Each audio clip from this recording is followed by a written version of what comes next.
Hello, friends. Welcome. I'm Dr. Scott Mills, and this is the Love and Other Survival Skills podcast. And this is the first episode, so I'm so glad that you're here. I'm recording this late at night, nibbling on a bowl of Kraft mac and cheese while my dog Stuart makes his rounds before bed. The world has felt particularly crazy lately, and comfort is in order. I want to tell you a story that only 5 people know. It makes me feel both embarrassed and proud, which feels a little like eating a chocolate fudge sundae with sardines on top. But I'm sharing this because it feels important. Back in 2020, right before COVID shut down the world, I packed my bags and flew to Malaysia to film Money EQ with Japan's top selling personal development author, Ken Honda. Mindvalley rolled out the red carpet and helped us make something beautiful. The brain work that I had been developing for years was the transformational engine that drove the course, and it changed people's lives. That's the part I'm really proud of.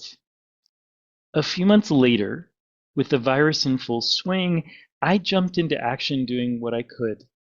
I spent the next 2 years teaching people how to navigate trauma and build resilience, holding the virtual hands of people losing themselves and attending virtual funerals all too often. When the quarantine ended, it wasn't enough to go back to who I'd been. The dominoes had begun to fall, so a few years ago I left my home, my friends, and the life I had built and moved to Mexico to start again. Just me, my dog, Stuart, and 2 suitcases. I moved countries and went deep into my work. I've been writing and sharing a lot around the world, and if you're somebody who's been listening in or reading my work, thank you. I had things that I needed to say to the people who'd taken that class. The conversation wasn't over for me yet, especially with so many people stressed out about money lately. So I asked the AI how many people had taken the class. And the little gears whirled, and I waited for a moment, and on my screen appeared 119,557. I looked again. 119,557. Now, I had gotten emails over the years from students who managed to track me down, telling me the course changed their lives, that they felt safe for the first time, that they learned how to belong, that they felt less angry and more joyful. But 119,557? I wanted to reach out to all those students, give them a big hug, and say thank you. But I didn't know how.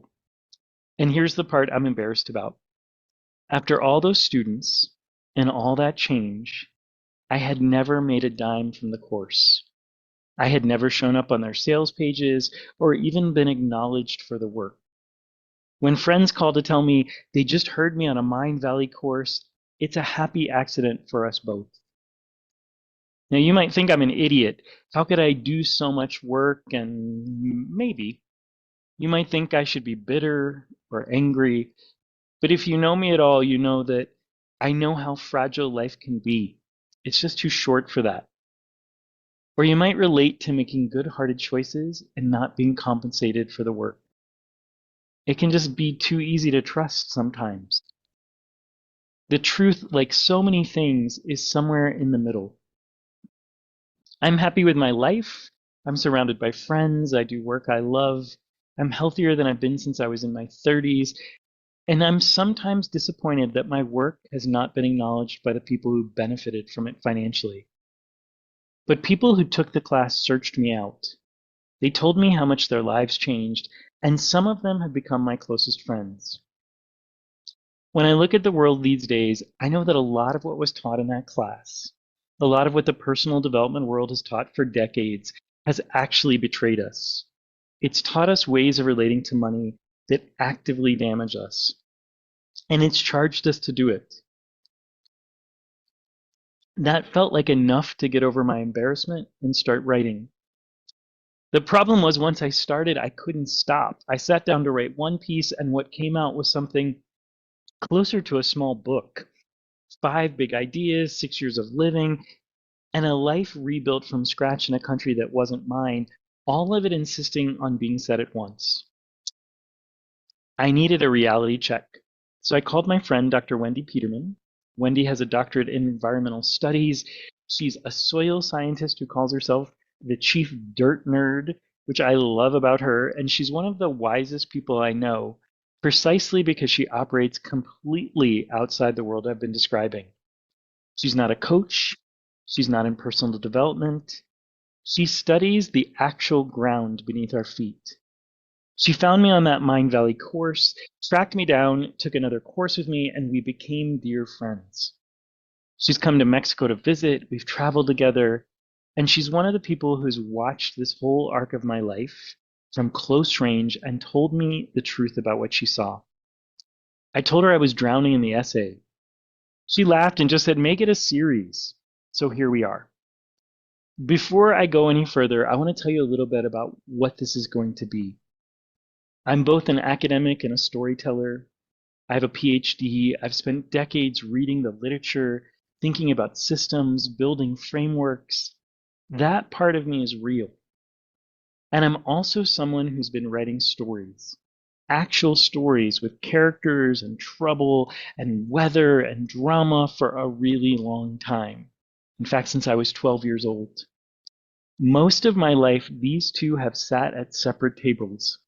The academic at one, the storyteller at another. They watched each other from across the room and didn't quite know how to talk to one another. In this series, I am pulling those tables together. Same table, same conversation. The thinking and the stories sitting next to each other, passing each other the salt. So some of what I share with you will be thinking. Some of it will be stories. And some of it will be my own life. I'm going to trust you to weave them together. I'm not going to explain how they connect. You are smart. You'll see it. There's one story in particular that's going to run through the whole series. A book I've been working on called The Book of Good and Other Cow Tales. It's set on a farm. The cows on the farm have been raised on something called the blend, a feed that keeps them calm, productive, manageable, and a little bit asleep. The farm runs on the blend, and the blend is what makes the farm possible. The book is about what happens when one cow starts to notice that something is wrong, and then another, and then another. You're going to meet some of them across these episodes. A few are going to come back more than once, and I'm not going to tell you what they mean. They're going to sit alongside the thinking and the personal stories, and you're going to do with them what you do with them. I want you to read, actually, I want to read the first piece now, so you know what kind of conversation we're in. This is a story about an ordinary cow named Barb who's just trying to find her way home. And this is from her perspective. Barb says, growing up, everyone said I was the most ordinary cow in the herd. And I remember how proud that made me every time they said it. Ordinary meant I did things right. Ordinary meant the blend tasted good to me. The home zone felt like the right size. The morning stories landed where they were supposed to land. Ordinary meant the managers never had to come by. Ordinary meant my contentment score was steady. Not high, not low, just steady. Right in the middle where the middle was supposed to be. My mother was ordinary too. Like her mother before her. We were cluster 9 cows going back 3 generations, and there was a comfort in that. Knowing your place, knowing the shape of your days. I read the Book of Good every night, and every night the words settled into me like a warm milk, and I slept without dreaming. I want you to understand I was happy, or I was what I thought happy was. The blend in the morning, a few words with the cows beside me, The stories, the routine, the gold stars on the manager's zones that I never wanted, but I admired from a distance. The way you admire a sunset. Beautiful. Not for me. And that's fine. I was fine. I was the definition of fine. I don't know when it started. Actually, that's not true. I know exactly when it started. I just don't want to say it because saying it makes it real. And once it's real, I can't go back to before I said it. But it was a Tuesday. After the morning feed, I was standing at the trough, and the blend was the same blend it always was. And my mouth was doing what it always did. And somewhere between swallowing and breathing, I thought, this isn't food. That's all. Just that.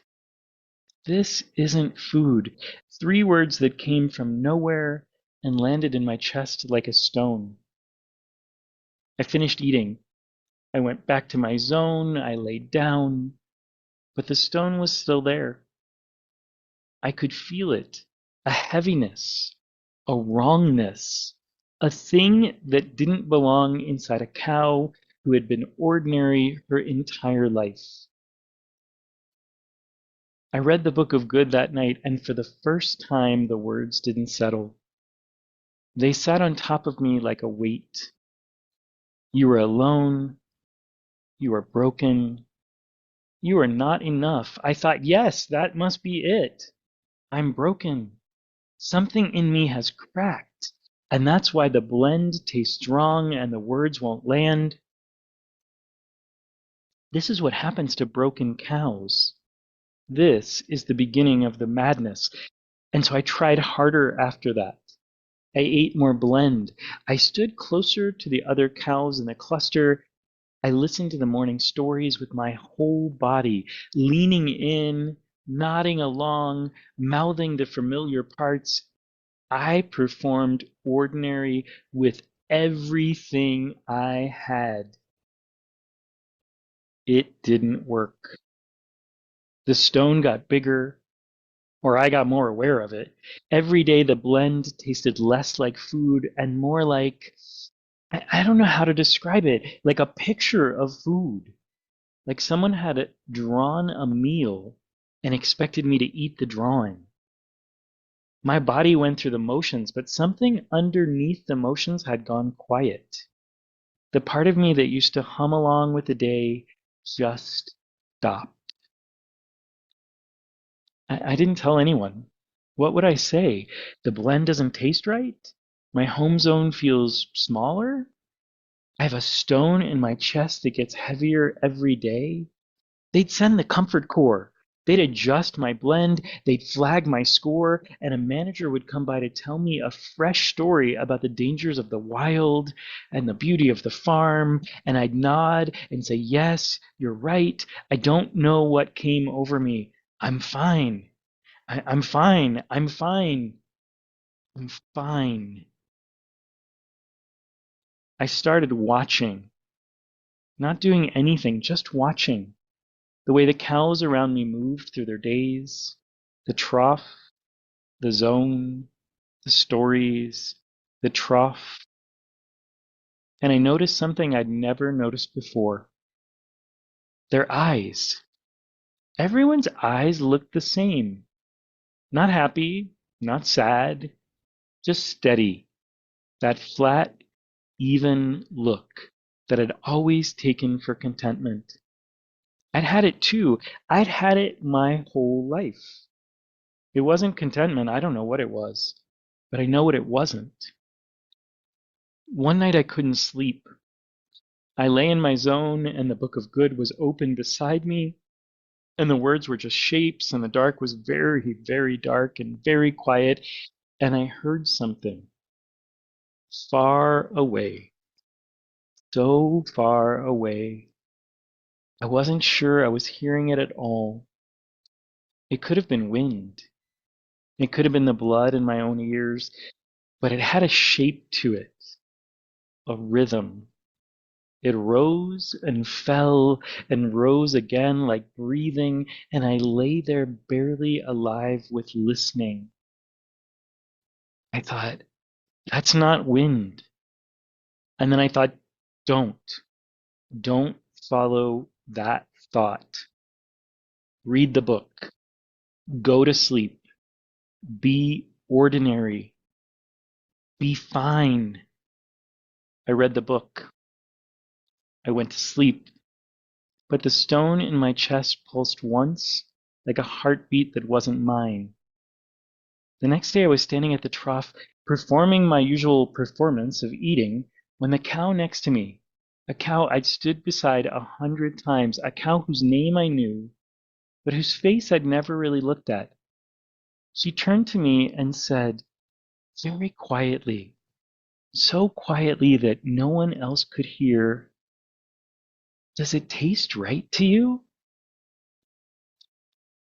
I looked at her. She looked at me, and for a moment, just a moment, the steadiness in her eyes cracked, and I saw something underneath, something wild and frightened and desperately, desperately awake. I opened my mouth to say, yes, it tastes fine. Everything is fine. I'm fine. What came out was, no. She held my eyes for one more second. Then she turned back to the trough, and so did I, and we stood there side by side, eating blend that tasted like a drawing of a meal, and neither of us said another word. But the stone in my chest moved, just slightly, like it was making room for something. That night I lay in my zone, and I didn't open the Book of Good. I lay there in the dark, and I listened, and the sound was there, far away, impossibly far, but there, rising and falling, rising and falling. And I thought for the first time in my life, a thought that the Book of Good had no answer for. What if I'm not broken?